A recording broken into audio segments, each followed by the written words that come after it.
Hi everyone. This video tutorial is going to talk with you a little bit about how to integrate quotes when you're using them, both for your annotated bibliography in Project 3 and for your final position essay. You're going to be probably using quotes from your sources in both of these projects. So I wanted to spend some time talking about good practice for integrating quotes. Now this is a bit of a review. We've talked about some of these ideas before, but I wanted to reinforce them now as you're working on the annotated bibliography, and I want you to keep them in mind as you move forward and work on the final project for the semester. So the first thing you need to keep in mind when you're working on integrating your quotes is that quotations are like helium-filled balloons. And you know what happens if you let go of a balloon. You probably had that experience when you were a child and you lost your balloon, and it was very heartbreaking. Well, quotes are very similar to that. If you don't tether them to something, they become quite useless. They just float off who knows where. You need to tie them down with your own sentences and ground them with good explanations so that they make sense to your readers. Remember how in the literary analysis we worked on quote integration, and we had that whole handout, and we talked about how quotes need context and explanation and how they need to be integrated into your own sentences. Now this project is a little different. When we're working on a literary analysis, the text itself is key. It's really important, and we care a lot about the exact words an author uses. When we're using scholarly sources, we care more about the ideas. So you're probably going to be using quotes sparingly. You're going to be focusing on summarizing and paraphrasing your sources when you're discussing them. We also don't generally explain quotes in the same depth as we do in analyzing literature, but you've still got to be clear about how the information you cite supports your thesis. So when is it a good idea to quote? If you want to enter the conversation with other scholars and writers, you often need to quote them exactly in order to do so, especially if you're taking issue with their ideas, if you're disagreeing with them, because you don't want to misrepresent someone's ideas, especially if you're going to take issue, okay? If you want to talk directly about the text, like when you're analyzing literature, it's important to quote. And sometimes the original wording is just better or more exact than a paraphrase would be. Or if the original wording is really important to a point you want to make. Those are times when you want to quote. Otherwise, you should probably be thinking about using a paraphrase or a summary. How to quote? Make sure that you frame and explain every quotation. You need to integrate quotations within your own sentences. You don't just want to leave a quote to stand alone as its own sentence, and I'm going to give you some examples of this in a minute. It's best to quote just a short sentence or phrase, just the bare minimum to get your point across, rather than quoting whole sentences or a couple of sentences.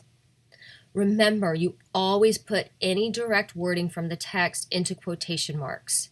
If you have exact words or phrases from the original source and you don't put it into quotes, that's considered an inadequate paraphrase or patch writing, and that's a form of unintentional plagiarism. So you want to be very careful with that. Use exact words from the text, you put it into quotes, and you cite it. So here's an example. This first one is from a student's essay. There are many studies about the impact of intergenerational trauma on children. Quote, as children are exposed to extreme environments, they come to fear instability and lack control, quote. And then we have the citation, Conroy 168. This impacts their relationship with others. So this quote relates to the focus, the intergenerational trauma that the student is discussing, but the ideas are really disconnected. The writer has not integrated the quote in his or her own sentence, and they haven't really explained how the quote is important. So this section sounds really awkward. It sounds like the ideas are just kind of jumbled, but also it shows the writer hasn't fully thought through the connection or why they're using this quote. So one thing the writer can do is make sure they integrate the quote into their own sentence so it connects with their own language, and they can introduce the article and its significance. So here's an example. In one study exploring the impact of intergenerational trauma on children, Conroy finds that children who are exposed to trauma, quote, come to fear instability and lack of control. And then we have our citation, Conroy 168. This impacts their relationships with others. So this one does a much better job of integrating that quote into the student's own sentence. We have the student's own words here connected with the quote itself, and the quote is shortened, so we're only using the most important points. The writer can also better explain the connection between the ideas within and outside of the quote. So this example does a little bit of a better job of explaining how this quote connects with the writer's own ideas. In one study exploring the impact of intergenerational trauma on children, Conroy finds that children who are exposed to trauma come to fear instability and lack of control. Because they fear what they cannot control, they are less trusting of others and reluctant to enter into intimate relationships. So now I have a good sense of how what's in that quote connects to what comes after, and I understand how that quote helps to work with the author's ideas. So what I'd like you to do right now is work on incorporating evidence from your source in your draft. I'd like you to find an piece of information that's really important and that you feel needs to be included as a quote. And I want to make sure you think about all the things we've just discussed. So you need to appropriately introduce the quote, telling us the context of the essay or article. You need to make sure it's clear what the purpose of the quote is serving. How does it supply the evidence you need to validate your position? How does it connect with your idea? And you need to make sure you use appropriate transitions and signal phrases to connect your ideas logically. Your quotes need to be part of your own sentences and not just stuck out there by themselves. You need to be as brief as possible. Just use the part of the quote that really gets your point across.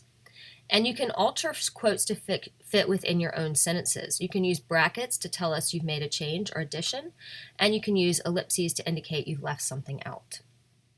So go ahead right now and try working on incorporating a quote within your draft of your rhetorical bibliography.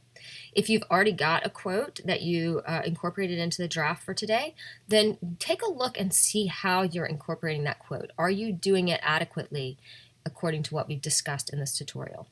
And if not, take a few minutes to fix it. That's all for this tutorial. Make sure you let me know if you have any questions regarding integrating quotes in your rhetorical bibliography.